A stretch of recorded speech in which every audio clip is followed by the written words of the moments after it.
Lateral movement for boxing.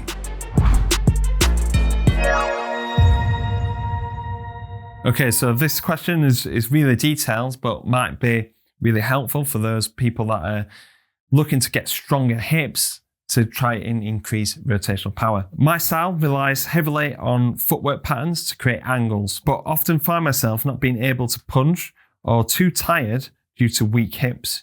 How do you train the hips to be able to balance in those complex footworks whilst maintaining the possibility of punching back with proper rotational force? So this is a really good question. It's really specific for Q&A, but I think that a lot of people are going to take a lot from it. So this fighter, this athlete, is struggling with the hip strength to be able to get a certain combination of a very specific outcome. Now, this is something that we talk with our fighters quite a lot, struggling with something in terms of the technical demands.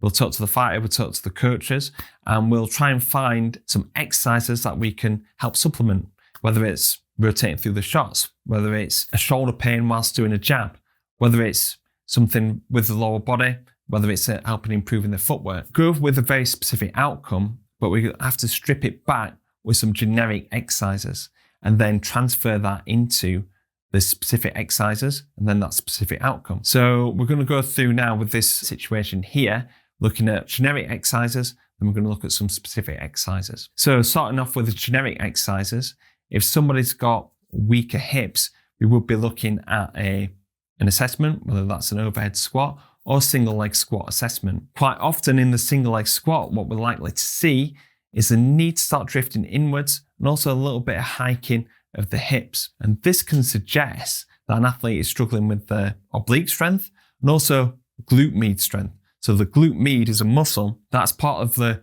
gluteal complex that is just sitting at the side of the hips.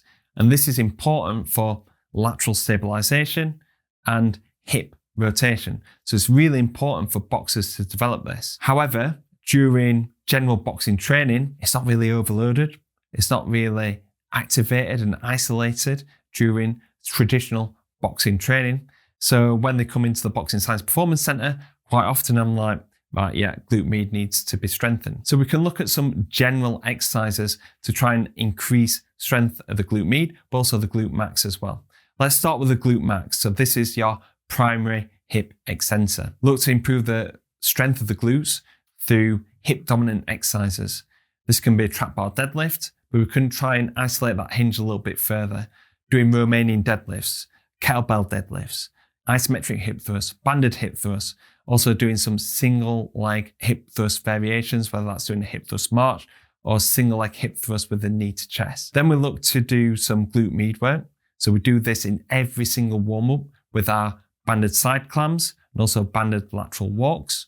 But there's also some exercises that we can put in there. A split stance wall rotation, really good to really target the glute med. And then doing some lateral lunges, doing some offset reverse lunges.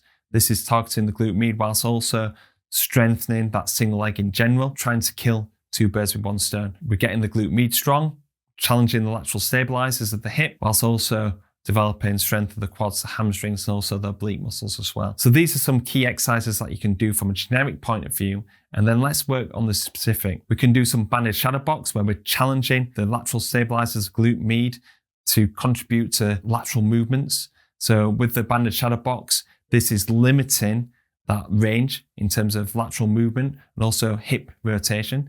So we have that extra emphasis in terms of our coaching cues to make sure that athletes are fully extending, fully rotating the hips whilst being quite restricted with the bands.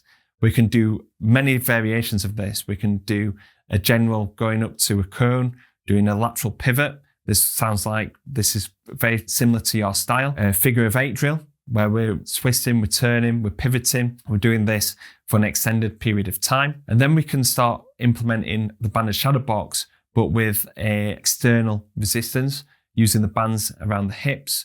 We can be doing it from the front, the back, and we can also be doing it from the side as well. Doing these banded drills are very specific. We can do this as part of a strength speed or speed strength phase, tapering in the strength and conditioning gym, or you can start implementing it part of your routine in terms of your boxing, doing it as part of your warm-up. I would suggest to do between 20 and 30-second repetitions, between 4 and 5 sets of this. Using the generic exercises and the specific ones will help with that specific outcome in improving your hip strength and endurance whilst pivoting and using your footwork to create them angles and to create rotational power during your punching.